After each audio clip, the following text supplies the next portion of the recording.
Challenges to integrity. ತಪ್ಪು ಮಾಡಲು ಅವಕಾಶವಿದ್ದರೂ ತಪ್ಪು ಮಾಡದೇ ಇರುವುದೇ ವ್ಯಕ್ತಿತ್ವ. ಆಯ್ತು, ಏನಪ್ಪಾ ಚಾಲೆಂಜಸ್? ಚಾಲೆಂಜಸ್ ಇಲ್ವಾ? Definitely there are many challenges.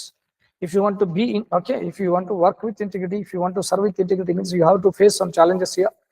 ಯಾರು ಈ ಒಂದು ಸಮಗ್ರತೆಯಿಂದ ಸೇವೆಯನ್ನ ಮಾಡ್ಲಿಕ್ಕೆ ಹೋಗ್ತಾರೋ ಅಂತ ಅಧಿಕಾರಿಗಳಿಗೆ ನೂರಾರು ಸವಾಲುಗಳಿದಾವೆ ಇಲ್ಲಿ. ಹೌದಾ? ನೂರಾರು ಸವಾಲಿದೆ. ನಂಬರ್ 1 ಏನಪ್ಪಾ ಅಂತಂದ್ರೆ, ಹೌದಾ, ಥ್ರೆಟ್ ಆಫ್ ಟ್ರಾನ್ಸ್ಫರ್, ವರ್ಗಾವಣೆಯ ಬೆದರಿಕೆ,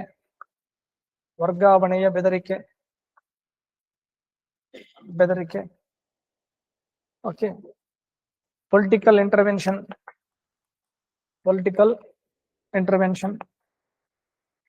ರಾಜಕೀಯ ಹಸ್ತಕ್ಷೇಪ, ಸುಮ್ನೆ ರಾಜಕೀಯ ಹಸ್ತಕ್ಷೇಪ ಮಾಡೋದು, ಹಸ್ತಕ್ಷೇಪ,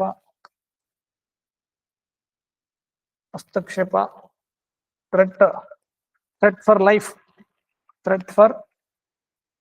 ಲೈಫ್, ಜೀವ ಬೆದರಿಕೆ. ನೆಕ್ಸ್ಟ್ ಆಗಿದೆ ಈ ತರ ಮಾಡಿದಂತ ಅನೇಕ ಜನ. ಈ 70-80 ದಶಕದಲ್ಲಿ ನಾರ್ತ್ ಇಂಡಿಯಾದಲ್ಲಿ IPS ಆಗಿ IAS ಆಗಿ ಕೆಲಸ ಮಾಡೋದು ಬಹಳ ಕಷ್ಟ ಇತ್ತು. ಇವಾಗ್ಲೂ ಒಂದು ವಿಡಿಯೋ ವೈರಲ್ ಆಗ್ತಾ ಇದೆ ನೋಡಿ.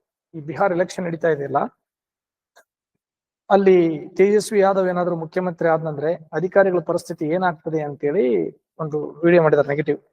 ಆಮೇಲೆ ಹಿಂದೆ ಈ ಒಂದು 35-40 ವರ್ಷಗಳ ಹಿಂದೆ ಅಲ್ಲಿ ಅಧಿಕಾರಿಗಳ ಪರಿಸ್ಥಿತಿ ಹೆಂಗಿತ್ತು? ಅಧಿಕಾರಿಗಳನ್ನ ಬೀದಿಯಲ್ಲಿ ಯೂನಿಫಾರ್ಮ್ ಬಿಚ್ಚಿ ಅವನನ್ನ ಹೀಯಾಳಿಸಿ ಹೊಡೆದಂತ ಉದಾಹರಣೆಗಳು ಇದಾವೆ. ಕೈ ಕಡ್ದಿದಾರ, ಕಾಲು ಕಡ್ದಿದಾರ. ಆಮೇಲೆ ಅಲ್ಲಿ ಕಳ್ಳಬಟ್ಟಿ ಮಾಡ್ತಕ್ಕಂಥ ಜಾಗಕ್ಕೆ ಹೋಗಿ ಅವರು ಅರೆಸ್ಟ್ ಮಾಡಕ್ ಹೋದ ಸಂದರ್ಭದಲ್ಲಿ ಆ ಪೆಟ್ರೋಲ್ ಹಾಕಿ ಸುಟ್ಟಿದಾರ ಅಲ್ಲಿ ಅಧಿಕಾರಿಗಳನ್ನ. ಅಂತ ಒಂದು ಅಟ್ಟಹಾಸ ಇತ್ತು. ಸೊ ಜೀವ ಬೆದರಿಕೆ, ಥ್ರೆಟ್ ಫಾರ್ ಲೈಫ್, ಜೀವ ತೆಗಿತೀವಿ ಅಂತ ಹೇಳ್ತಾರೆ. So political intervention, threat for life. ಆಮೇಲೆ ಸಮ್ ಫೇಕ್ ಕಂಪ್ಲೇಂಟ್ಸ್ ಅಂದ್ರೇನು? ಸುಳ್ಳು ದೂರು, ಫೇಕ್ ಕಂಪ್ಲೇಂಟ್ಸ್. ನಿಮ್ಮ ಮೇಲೆ ಸುಳ್ಳು ದೂರುಗಳನ್ನ ಕೊಡ್ತಾರೆ. ಹೇಳಿದ್ನಲ್ರಿ, ಒಬ್ಬ ಲೇಡಿನ ತಗೊಂಡ್ ಬಂದು ಲೇಡಿ ಕಡೆಯಿಂದ ನಿಮ್ಗೆ ಕಂಪ್ಲೇಂಟ್ ಕೊಡಿಸ್ತಾರೆ. ಹಿಂಗಂತ, ಸರ್ ನನಗೆ ಹಿಂಗ್ ಸೆಕ್ಸುವಲ್ ಹರಾಸ್ಮೆಂಟ್ ಮಾಡಿ, ಲೈಂಗಿಕ ಕಿರುಕುಳ ಕೊಟ್ಟಿದ್ದಾನೆ. ನೀ ಏನ್ ಮಾಡೇ ಇಲ್ಲ, ಹೌದಾ? ನೀನೇನ್ ಮೆಸೇಜ್ ಮಾಡಿಲ್ಲ, ಫೋನ್ ಮಾಡಿಲ್ಲ, ನೋಡಿಲ್ಲ, ಹೌದಾ? ಸುಮ್ನೆ ನಿಮ್ ಮೇಲೆ ಆರೋಪ, fake complaints. Okay, fake complaints. ಆಮೇಲೆ ನೋಟಿಸ್ ಕೊಡ್ತಾರೆ, ಅನ್ನೆಸೆಸರಿ ನೋಟಿಸ್, ಹೌದಾ? ಅನವಶ್ಯಕ ನೋಟಿಸ್ಗಳು, ಹೌದಿಲ್ಲ? ನಿಮ್ಮ ಮೇಲೆ ಯಾಕೆ ಅನವಶ್ಯಕವಾಗಿ ನಿಮಗೆ ನೋಟಿಸ್ಗಳನ್ನ ಕೊಡ್ತಕ್ಕಂಥದ್ದು. Threat of transfer, political intervention, threat for life, fake complaints, unnecessary notices. These are all the challenges. Okay, what are the solutions for this? Solutions. ಇದಕ್ಕೇನ್ ಮಾಡ್ಬೇಕು? ಇದಕ್ಕಿರುವಂತ ಸೊಲ್ಯೂಷನ್ಸ್ ಏನು? ಹಾಗಾದ್ರೆ what we need to do? Okay, how we can inculcate integrity, in our service. Integrity ಇಂದ ನಾವು ಕೆಲಸ ಮಾಡ್ಬೇಕಾದ್ರೆ ಏನ್ ಮಾಡ್ಬೇಕು? ಈಗ ನಮ್ಗೆ ಗೊತ್ತಾಯ್ತು ಯಾಕೆ ಬೇಕಿದು. ಇಂಟಿಗ್ರಿಟಿ ಇತ್ತಂದ್ರೆ we are going to utilize public fund, or else we are going to misutilize. When we have integrity, we are not going to against of our conscience. So this is solutions. Number 1, willingness to take risk.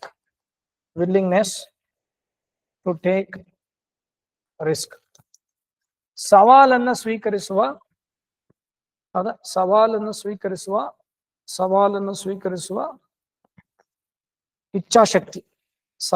ಸ್ವೀಕರಿಸುವ ಇಚ್ಛಾಶಕ್ತಿ ರೂಢಿಸ್ಕೋಬೇಕು.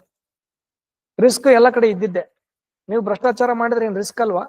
ಲಂಚ ತಗೊಳ್ಳೋದ್ನಾಗ raid ಆದ್ರೆ ನೋಡ್ರಿ, red hand ಆಗಿ ಹಿಡ್ದಾರ ಅಂತ ಹೇಳ್ತಿರ್ತಾರೆ. ಏನ್ ಹಂಗಂದ್ರೆ ರೆಡ್ ಹ್ಯಾಂಡ್ ಆಗಿ ಹಿಡ್ದಾರ ಅಂದ್ರೆ ಗೊತ್ತಾ ನಿಮ್ಗೆ? ತಗೋತ್ನಾಗ ಹಿಡ್ದಿರ್ತಾರ. ಪೌಡ್ರ್, ಹೌದಾ? ನೋಡ್ರಿ, ಈಗ ನಿಮ್ಗ ಲೋಕಾಯುಕ್ತ ಎಲ್ಲೋ ಒಂದು ರೋಡ್ ರೇಡ್ ಮಾಡ್ತಾರ. ರೇಡ್ ಮಾಡಿದಾಗ ಏನ್ ಮಾಡ್ತಾರ ಗೊತ್ತಾ? ಈಗ ನಾಳೆ ರೇಡ್ ಆಗ್ತದ ಅನ್ಲಿಕ್ಕೆ ಮುಂಚೆನೆ ಈಗ ಮೊಯಿನ್ಗೆ ಯಾರೋ ಒಬ್ರು ಲಂಚ ಕೇಳ್ಯಾರ.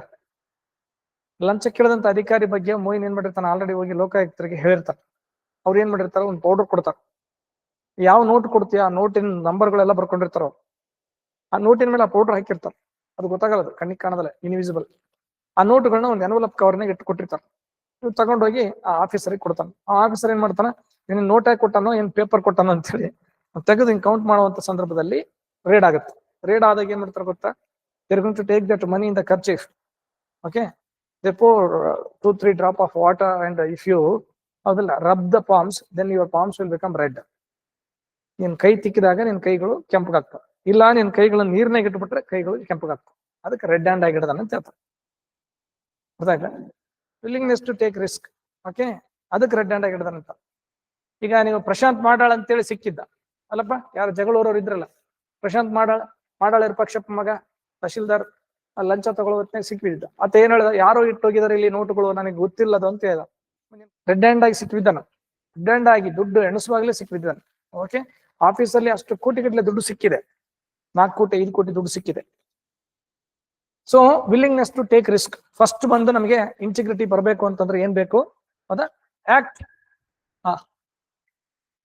Okay, listen and act. Listen and act according to one's conscience.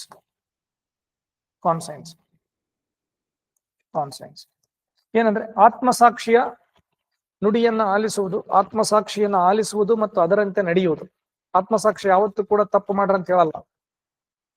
Okay, listen and act according to one's conscience. Be ready to face personal consequences.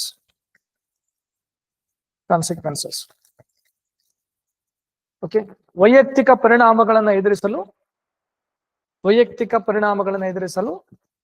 ಸಿದ್ಧರಾಗಿರುವುದು. Be consistent to core beliefs and values.